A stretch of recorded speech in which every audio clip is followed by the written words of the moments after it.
2024년 9월 28일 두 번째 주제는 24년 3분기 외국인 관광은이라는 주제입니다. 명동을 좀 그려달라고 했더니 요새 이 챗GPT가 사진처럼 그림을 그려줘요. 그래서 굉장히 이제 해상도도 좋고 그림 스타일이 바뀌었어요. 이 친구가. 그래서 옛날에는 약간 뭐라 그럴까? 만화? 이런 거였다면 지금은 사진처럼 그려줘요. 이렇게 그리려면 HBM도 더 들어가고 램도 더 들어가고 낸드도 더 들어갈 것 같은데 어쨌든 네 그렇습니다. 팬데믹 이후에 관광객이 많이 늘고 있는데요. 얼마나 많이 늘고 있고 어느 부분이 부각되고 있는지 우리가 고민을 한번 해보면 좋겠습니다. 우리가 코로나 이전과 이후에 확연한 차이들이 좀 있어요. 그 차이점 때문에 어디는 더 크게 수혜를 보고 어디는 수혜를 못 보고 이럴 수 있잖아요. 그런 관점으로 한번 우리가 찾아보겠습니다. 우리나라가 코로나 기간에요. 90만 명으로 외국인이 줄었는데 23년도에 1000만 명이 왔어요. 그래서 숙소를 구하지 못하고 난리가 났답니다. 숙소를 얼마나 부족하냐라고 서울시에서 낸 걸 보면요. 2022년 기준입니다. 59,900, 한 6만 개 되네요. 6만 개가 되는데요. 2020년보다 감소했다. 특히 2성급에서 4성급은요. 207에서 177로 14% 감소했다. 그러니까 코로나 때 2성에서 4성급이 많이 망한 겁니다. 그래서 객실 단가도 좀 비싸졌다 이런 거고요. 그래가지고 서울에서 여러 가지 주거 환경 정비 기본 계획 같은 거를 갖다가 만들어서 상업지구에 3성급 호텔로 지을 때 베네핏을 주겠다, 인센티브를 주겠다라고 하지만 시간은 걸릴 거다. 이 얘기를 하고 있습니다. 아, 숙소가 모자르는구나. 그런데요. 작년에 1100만 명 정도 되는데요. 올해는 상반기에 벌써 770만 명이에요. 전년 동기 대비 74%가 늘었습니다. 이게 더 가파라지고 있는데요. 6월은요. 벌써 코로나 전 수준까지 거의 회복했어요. 정부는요. 27년에 3천만 명. 자, 27년에 3천만 명입니다. 이걸 목표로 하고 있다라고 하십니다. 부산을 좀 보면요. 팬데믹 직전보다 오히려 더 늘었어요. 부산은요. 그래서 엄청나게 부산도 많이 가고 있고요. 이렇게 숙소가 부족하잖아요. 근데 과거랑 좀 바뀐 게 있죠. 뭐죠? 과거에는 호텔 중심이었다면 지금은 에어비앤비로 예약을 많이 합니다. 이게 뭘 의미하는 거냐? 자, 볼까요? 우리가 호텔의 선불로 카드로 어쨌든 결제를 하고 예약하는 거는 그 호텔의 브랜드를 믿기 때문입니다. 만약에 어느 여행지에 갔는데 숙박에 문제가 생기면 여행이 다 풀어지는 거잖아요. 그러니까 믿을 만한 곳에다 우리가 돈을 줬는데요. 에어비앤비는 각각의 사업주가 있고 호스트가 각각이고 그들이 많은 숙박을 처리하지도 않아요. 한두 개 한단 말이에요. 그런 사람들을 믿고 우리가 선불을 주고 예약할 정도로 통신 그리고 네트워킹이 너무 잘 돼 있는 거죠. 네트워킹이 너무 잘 되니까 거기서 신뢰가 생기고 댓글 같은 걸 보면 되는 거죠. 그런 댓글들이 많고 후기가 좋고 별점이 높은 호스트들은 믿고 더 많이 더 비싸더라도 예약을 하죠. 그래서 과거보다는 호텔이라는 게 생겼는데 호텔이 지금 어느 정도 되는지를 한번 보면요. 야놀자 리서치에서 한 건데요. 국내 숙소가 야놀자에 37,000개가 들어가 있는데 에어비앤비는 72,000개래요. 어? 그러면은 2배 정도 높은데요. 서울만 보면요. 서울은 외국인 민박 숙소가 2,295개인데요. 에어비앤비 숙소는 17,000개래요. 아, 에어비앤비를 지금 등록 안 하고 하시는 분들이 많구나. 이걸로 숙박을 어느 정도 해결하고 있구나. 이렇게 보시면 됩니다. 그래도 조금 부족하다. 자, 한국 방문객 수를 2024년을 아직 집계가 안 됐으니까 코로나 바로 전인 2019년도하고 비교해 보시면요. 아시아는 아직 약간 적습니다. 81인데 74. 대신에요. 미국이 늘었고요. 유럽이 늘었습니다. 미국이 확실히 늘었네요. 미국은 환율 효과도 좀 있겠죠? 환율이 코로나 전에 1,100원이었는데 지금 1,300원 후반대까지 됐으니까 약 한 15%? 그러니까 상대적으로 15% 정도 미국에서 오시면 절약되니까 그런 환율 효과도 있는 것 같습니다. 그래서 조금 바뀌고 있다. 나라들도 이렇게 보시면 되고요. 2023년도에 우리나라에 방문한 외국인 수는 총 1,100만입니다. 그런데 아까 우리나라 목표는 2027년에 3천만입니다. 올해 목표는 2천만 명입니다. 나라별로 한번 좀 볼게요. 시계열이 긴 거는 좀 힘드니까 그냥 월별입니다. 지금 보시면 중국이요. 중국이 요거잖아요. 중국이 이렇게 해서 어마어마하게 늘고 있습니다. 방학이 끝나면요. 약간 줄어요. 보시면 여름방학이 지나고 조금 줄고 겨울방학이 조금 줄고 하지만 계속 우상향 하고 있고요. 일본을 보시면요. 일본은 23년까지 올라왔다가 지금은 늘지 않아요. 그냥 거기서 왔다 갔다 하고 있어요. 일본은 엔화도 약세고 내수도 좀 안 좋고 그런 상태죠. 그리고 미국은 조금 늘었어요. 우리나라의 지금 이 관광객의 상당 부분은 증가율로 보면 중국이고요. 입국객으로 보면 근교 나라들입니다. 중국, 일본, 그 다음에 미국 순이라고 보시면 되고요. 대만도 있습니다. 그러니까 근거리에서 많이 오고 그 다음번에 중국의 성장이 많았다 이렇게 보시면 됩니다. 또 많이 바뀐 게요. 크루즈 여행입니다. 자, 인천에는요, 올해 크루즈 관광객이요, 2만 명이나 왔습니다. 크루즈 관광객이 오면 우리가 숙박을 어떻게 하죠? 숙박을 크루즈에서 잡니다. 그러니까 숙박은 늘지 않죠.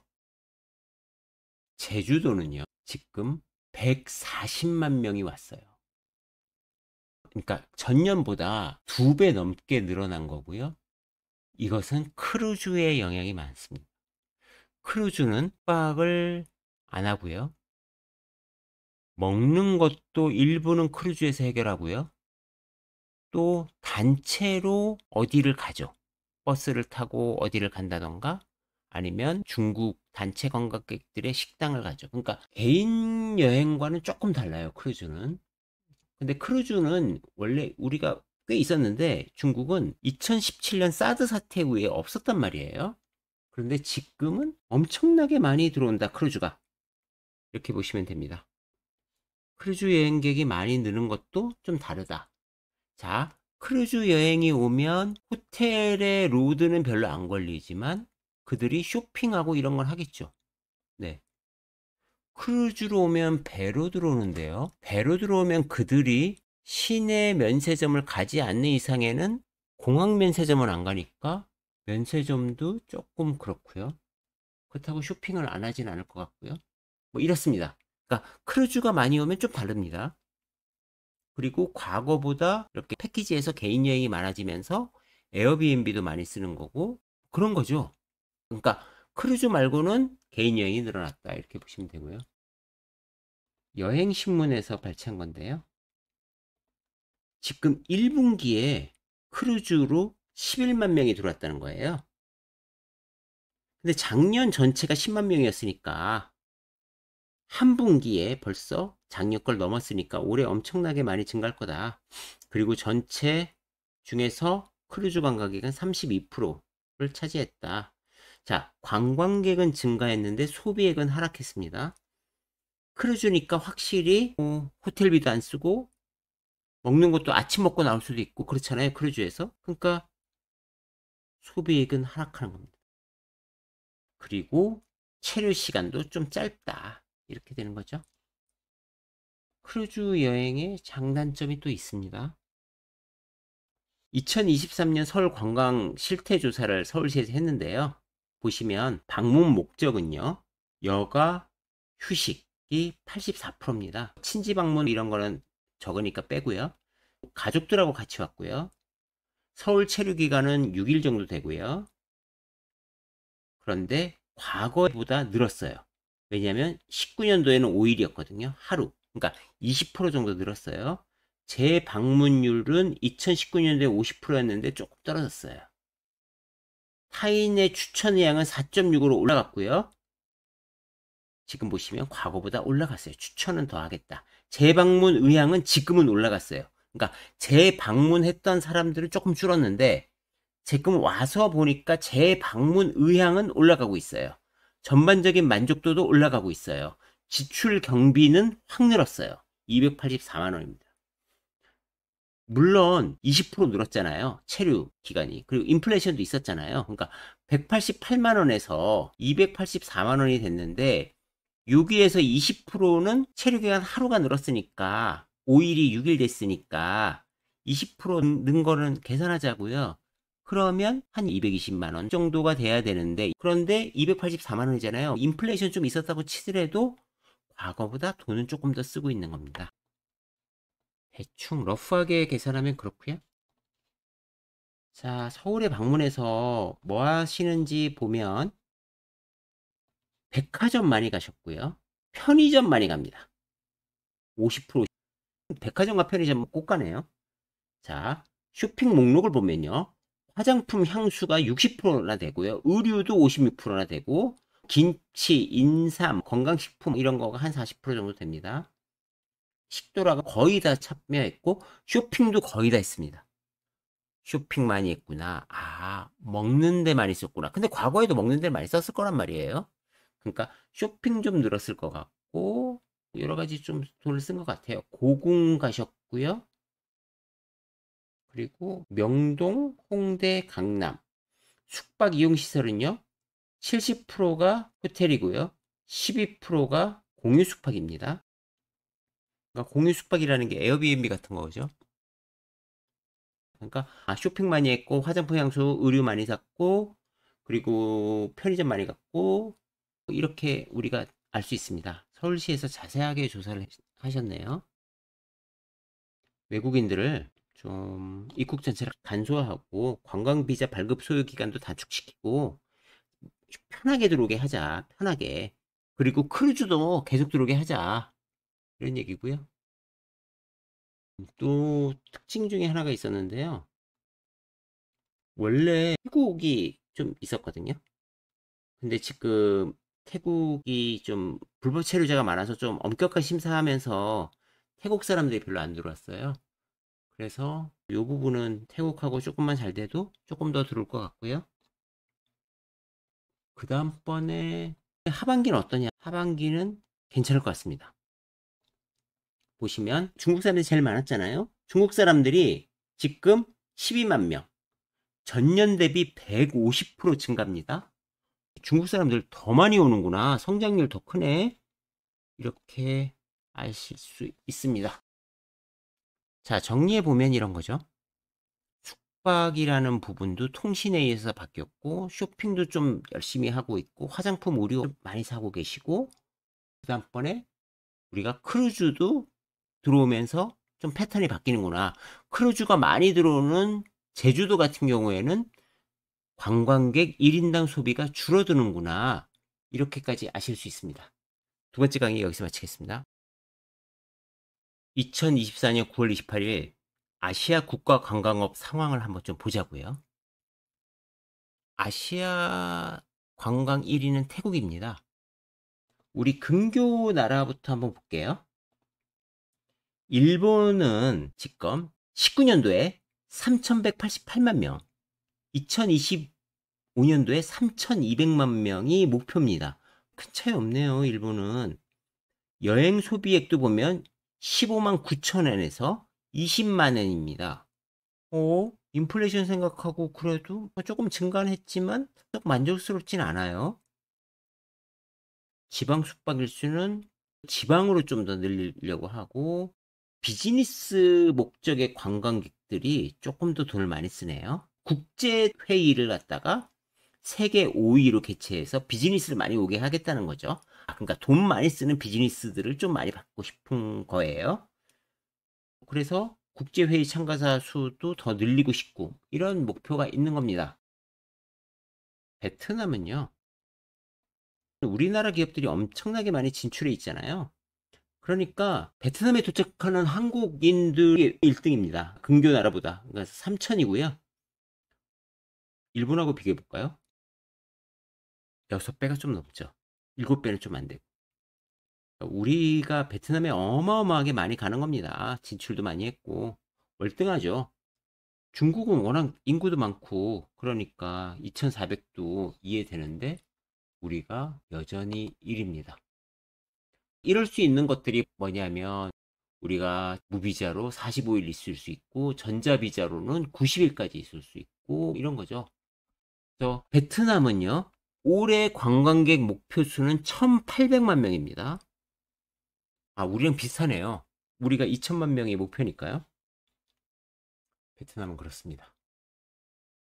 태국은요, 2,800만 명이 23년도예요.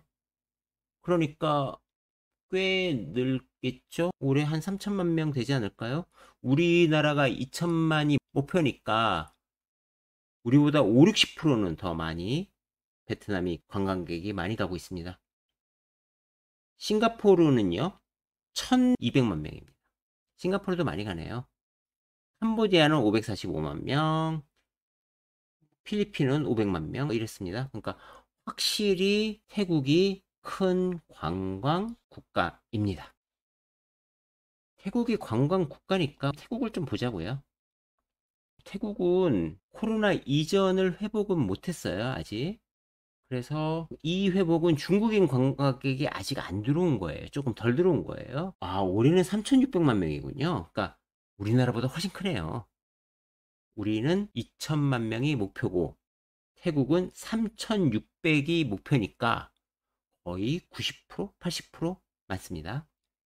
그래서 태국은 우리보다 훨씬 더 관광이 크죠. 관광이 크니까 이 나라가 최근 들어서 관광세를 걷겠다고 합니다. 비행기 타고 오는 사람은 12,000원, 육지하고 배 타고 오는 사람은 6,000원을 걷겠다고 했는데요. 태국 정권이 바뀌었대요. 누구로 바뀌었죠? 보셨는지 모르겠지만 아주 젊은 여성 총리로 바뀌었습니다. 이분인데요. 이분이 탁신 총리의 막내딸입니다. 30대 후반이죠. 민간 정권으로 바뀌었습니다. 구테타를 통해서 군부 정권이 하다가 이번에 민간 정권으로 바뀌었고, 그 다음번에 관광세도 걷는 겁니다. 뭔가 뭘 하고 있네요. 자, 태국 관광객은요, 주변에서 확실히 많이 와요. 말레이시아, 그 다음에 중국, 3위가 한국입니다. 한국은 6% 정도 되고요. 그 다음번에 인도, 러시아 이렇게 됩니다.